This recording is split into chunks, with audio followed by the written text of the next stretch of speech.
Let us turn our attention to another issue, that is food. Food is critical, it's important. All living things need food. And in the developing nations, the battle is agrarian reforms. Agrarian is agriculture. How do we produce enough food? How do we produce good quality food? How do we produce food that is nutritious, enough for the entire population that exists in a particular area or region or nation?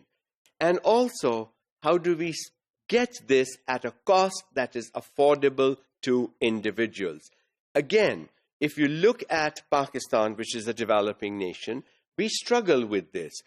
Who is able to afford to buy the food at the prices they are selling at currently? It's a serious concern.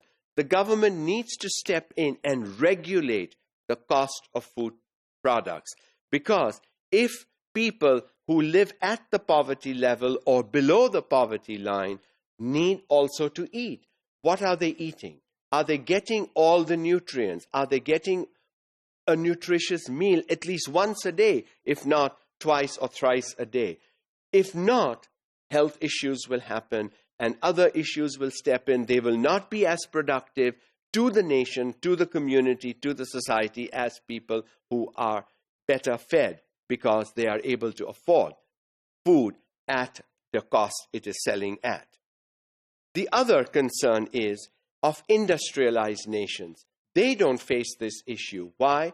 Because they either produce enough food or they have the funds to buy enough food for their people and their population. So again, the developed world, the developing, underdeveloped world are two different scenarios, two different situations, and they have to be looked at by those respective governments. What are we doing to provide food on the table for every family? What are we doing to provide food that is nutritious, that will benefit individuals, that will help them gain the momentum and contribute then to the development of the nation? If that doesn't happen, and if there is insufficient food, scarce food, or if there is only one type of food, that means multiple nutrients are not getting into a lot of individuals. If you only eat rice, or if you only eat roti, or if you only eat vegetables or meat, the only is not enough. You need to have a balance of the different food groups. And so, who is responsible for that? And how much food do we waste? Now, in the developed world, there was a study done on the wastage of food in restaurants. And they actually calculated the weight of food that was thrown out, that people left on their plates and the restaurant people threw out. It went into thousands of pounds a day. Imagine the number of people that could be fed. Why don't we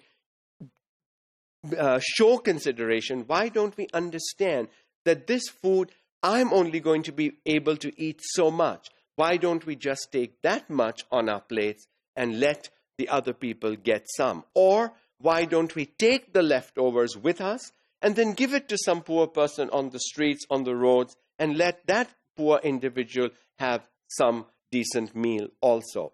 But again, you see, it's a question of consideration. Are we considerate? Do we think only of ourselves, or do we think of the other people across the street who are not probably as well off as we are? Although population growth is not the sole reason for the world's food problem, it is estimated that this growth accounts for 70%. People can't just blame the population explosion for every issue that comes about.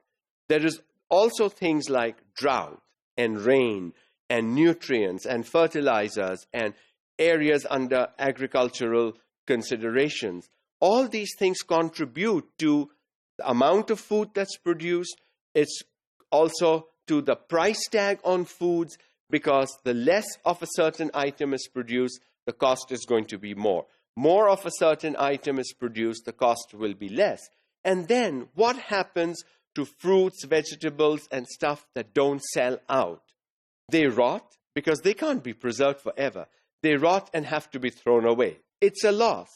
So before it rots, if you know this is surplus, why not give it away to somebody, or why not drop the price of it slightly so that maybe some other individuals could come and purchase it from you?